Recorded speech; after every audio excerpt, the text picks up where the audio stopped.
Thank you very much. I'm here. Yes, it's a pleasure to visiting Latvia this afternoon. I followed the conference so far. So I think we heard a lot about how jobs are changing and the importance of skills and especially digital skills as well.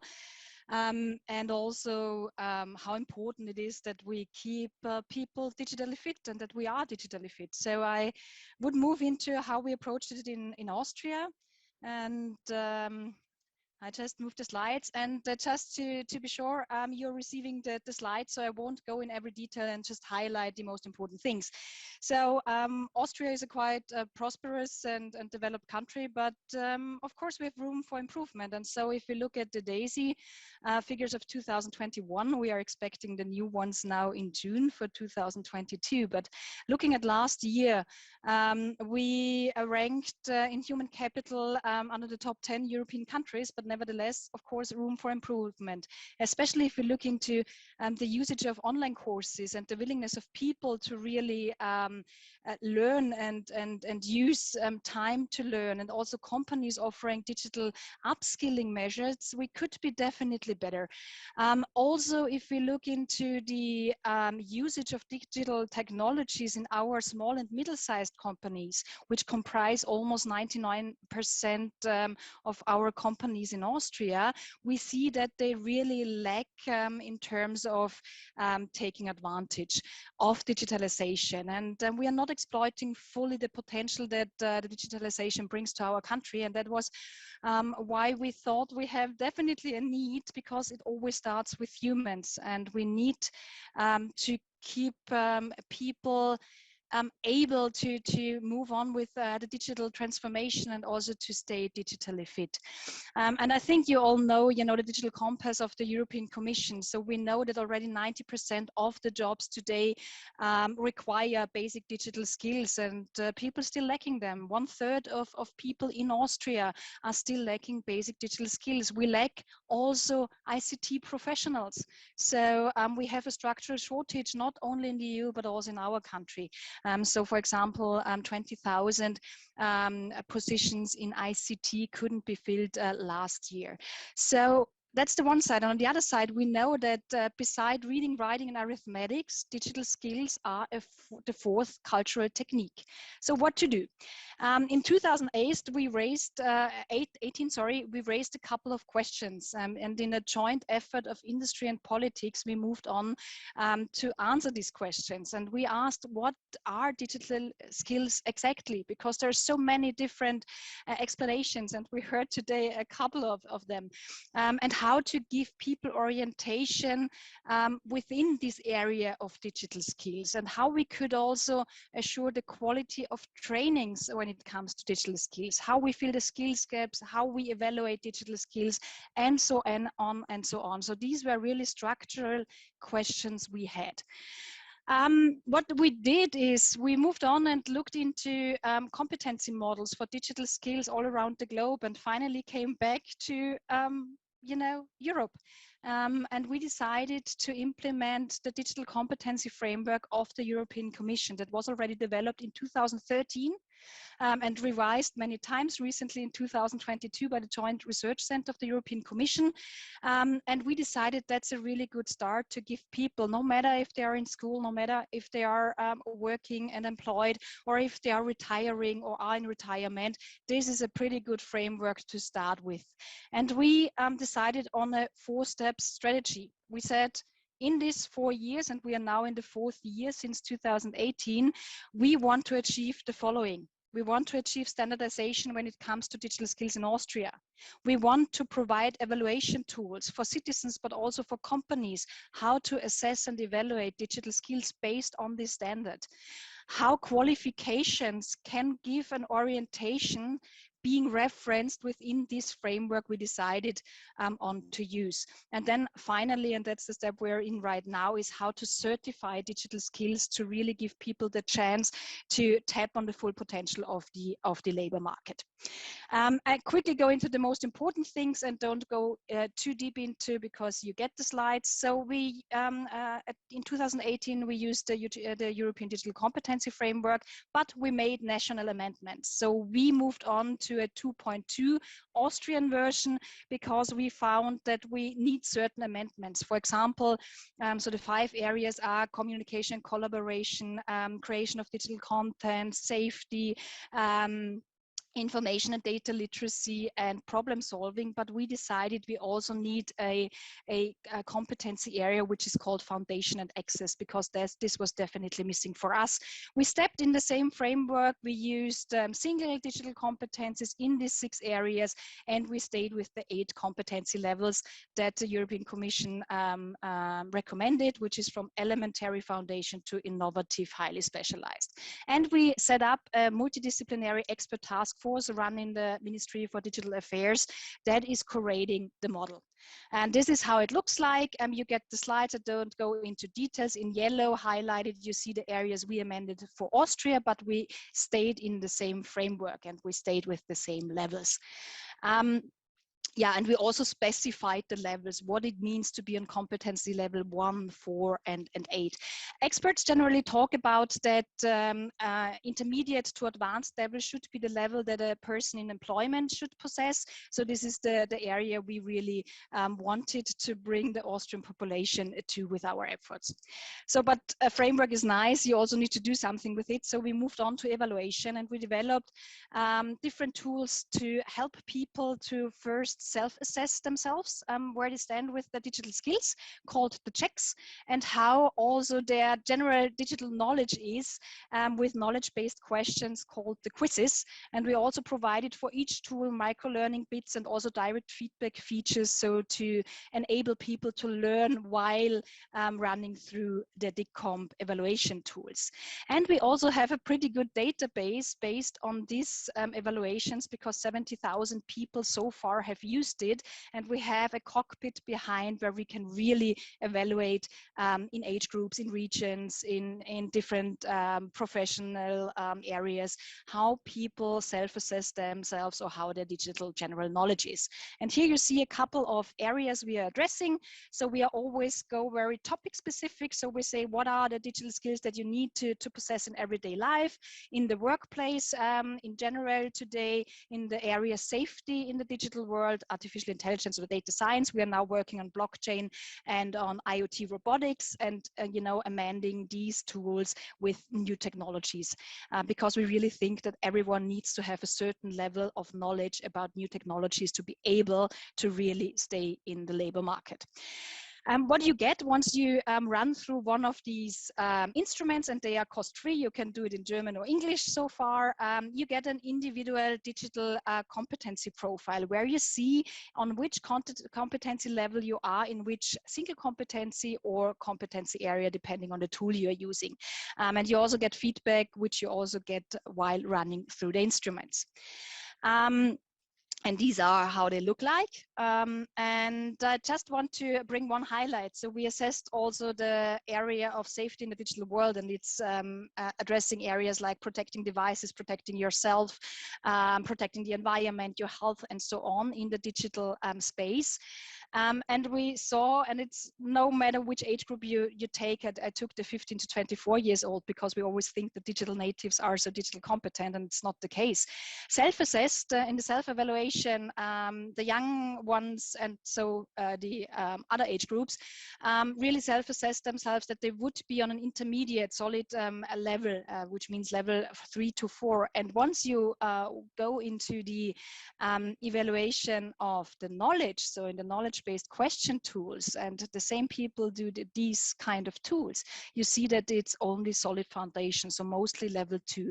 And this obviously gave us a call for action. So we developed different programs in Austria to really address this important area, and also this kind of self-assessment perception gap, and that people think they are, you know, intermediate level in skills when it comes to safety, although they are on a basic foundational level. And that's the different kind of data cockpits we have. We have one for public authorities, where they really have the whole aggregated data set and can derive their measures. And we also have these tools for companies, and they get their own data cockpit where they see, you know, how their employees perform, always on an anonymous level, while the employee, him or herself, gets the individual report. Yeah, that's fine. But then you have an profile, what to do then. And then it comes to qualification, of course. And there we started. So we are not a qualification provider, but we provide the framework how to reference courses that are tackling digital skills into the DICOM framework, so that the people who started with having an orientation where they stand in terms of the digital skills really can find the right courses. Because if I'm on competency level 2 in the safety competency area, and I want to be, compatible to the professional life, where I should have at least competency level 3 to 4 to 5, then I need a training. And so I need to find a training that addresses exactly that competency level. And so we have a very standardized approach together with the Ministry of Digital Affairs and the Ministry of Labor and the Ministry of Education, where we also monitor these kind of referencing and have a really solid understanding what courses are there, which areas they are tackling. And once they get an approval, they are in a course database where people can find. There are cost-free ones, there are other ones, there are short courses, there are certification programs, and so on. But people definitely stay in the same orientation of DICOM. Yeah, it looks like this. And here 2 examples. We have coding and making in the, so that's in the educational space. And you see competency areas 1, 3, and 5 addressed. So this means foundation and access, digital content creation, and problem solving and learning on competency level 5. So people have a clear understanding, and then they find further information when they click on the course, what the course exactly, the syllabus is and the curriculum, and where to book or go to the course. Fine, then to the hardest part, which is of course the certification. So how to prove really your digital skills. And there we followed a very inclusive and very comprehensive and systematic approach, which allows on the one hand all existing certifications we have in the market, for example, from industry players like Cisco, SAP, Microsoft, and so on, but also, courses that are maybe done in artificial intelligence or informally acquired competencies. Because if I'm working in a company on a digital transformation project, I definitely acquire a certain level of competencies digital, which I didn't have before, but I couldn't prove it so far. And now we are in the step to really make this informally acquired digital skills also possible to certify. Our system is also compatible to the European competency framework and the national one, and it's also, we are now in the making of aligning it with the European digital credential infrastructure, so that you have the information on your certified digital skills in the Europass. So that's how it looks like. It always shows a kind of the competency areas and the competency level you acquired through different kind of learning ways. Definitely the basic is that you need to have digital general knowledge, and that's an online exam that was developed with scientific institutes that really proves your general digital knowledge in everyday life and in the professional life up to level 5 in a 45-minute exam, and is certified. And then based on the knowledge which everyone needs to have, you can build your application skills. And this is through either formally acquired in school or university, or a University of Applied Science, informally through, your company-based trainings or so on, or informally acquired. The database, of course, is growing of certifications and proofs of digital skills acquired. It's a growing database, and it's a national system, so where we're constantly working on. But now to the labor market implications, and I want to bring 2 examples so that you see that it's very applicable and a professional oriented system. We have the Austrian Public Employment Service, the AMS, and they of course have, like in many countries, a vocational information system where you find all the occupational profiles, job roles, and the required skills for this specific job role. And that I really want to raise the flag for our Austrian Public Employment Service. They referenced all their over 500 job profiles with the DICOM framework. So just to give you an example, for example, you have the auto mechanic, the car mechanic, as a job profile. And of course, you have the main activities in that area, you have the employment opportunities as information, but you also have outlined the basic professional skills, the technical professional skills you need to possess, and general professional skills, you know, willingness to learn, physical resilience, and so on and so on. And finally, all the 500 job profiles now outline, based on DICCOMP, the competency areas from 0 to 5. You see it here, and in dark green, the competency level in the specific area they need to have. And just moving one example, if you go to foundation and access, so it's clear that the car mechanics on level, competency level 4 or 5, can independently and safely operate and use general job-specific digital applications like 3D laser scanning or driver assistance systems and so on. And that's done for every job profile. And that's really remarkable because I think that's really the first time done in the European Union, and really fantastic, because it gives also a clear orientation to people what digital skills are, what competency level they need, and what exact digital skills. And then I go to a very practical other example. So the Vienna Austrian Public Employment Service, because we are a federal state, so we have 9 of them and a federal one. In Vienna, that's the capital city with almost 2.3 million people.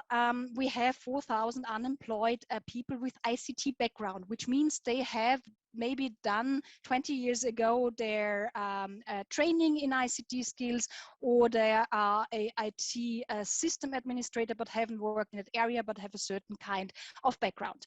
And the Public Employment Service seek to get a deeper insight what exactly their profiles are in terms of ICT and what qualification opportunities are there, because we lack 20,000 ICT professionals. So what better way than upskilling those that already have a certain kind of competency level. And so it's a job role-based IT screening, and in a pilot project right now running with 1,000 unemployed people with ICT background over 6 months. And what it's done is that first of all, it's an individual assessment that the person needs to run through, and you know, you're assessed in terms of experience, education, and skills, so more or less evaluation of the status quo. Then a basic certification is done, the general digital knowledge in daily life and professional life. So they need to do the exam, because you know, you need to fix the fundamentals again, and it has changed a lot. And then you also have a vendor-based training test. And finally, what is the result is that based on the actual job profiles that are existing, it's mapped what kind of training journey would be the best for you to fast upskill into that area where the need is. So to really ensure the job readiness. And a platform was developed by a partner of the Public Employment Service, the Enterprise Training Center. And you see it here on the right side. It's 6 steps the people run through. First, giving an orientation, what the next steps will be, then the self-assessment in terms of their experience and where they want to work, then the DICCOMP certification process, the online exam, then a coaching based on the results, and the vendor-based testing for SAP, Cisco, Microsoft, you name it, and then a report with qualification recommendation for the Public Employment Service to really fast upskill the people.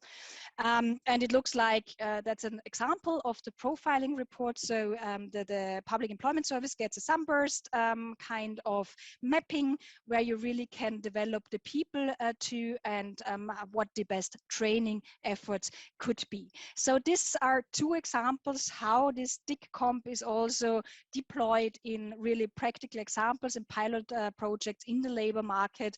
Yeah, we are moving now towards the end of the national certification scheme, and we are keen of, because we heard it before the discussion, I think European standards are very important. We have it with the general language framework as well. Every employer, every employee today knows if I have someone with a language level of A1 or C2, what I get, what I can expect, and we need the same for digital skills. Otherwise, we won't address the digital transformation as we see it in Austria. Yeah, And just a couple of figures, I already mentioned it, and our approach was to standardize, to evaluate, to qualify, and to certify on one common standard that is used by the public services, that is used by the companies, and that is used by the employees.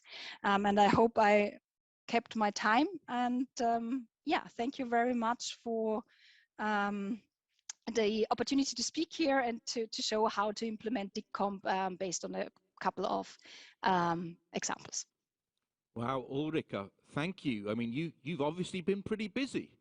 Parsla. Well, you took my words. I actually wanted also to pass my congratulations on such a detailed delivery which you have produced so far. We have also a couple of questions which we have received, and I'm just going to go with the first one, which is in a row. And it is about the feedback from the users. So what have been people saying about when they try to use the digital compass and all the tools you have provided? So what do they say?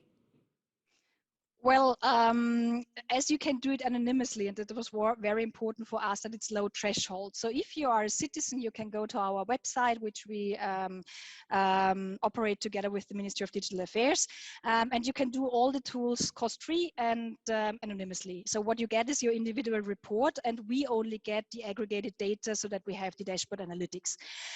If you are a company and you use our tools, then you have a software as a service solution where you see the group assessment results, but you don't get the results on the individual person. If, of course, an employee wants to share with their leadership team their individual profile, they can, but we don't share it and we don't see it. So that was very important for us because of the labor unions, and you need to stick to rules and to guidelines. So people, so far we have 70,000 people that have run through the assessments, and we have a pretty good database. So I think people are happy. We also get feedback where we could, change certain kind of questions because they are a little bit misleading or so. So we are constantly in a quality assurance process.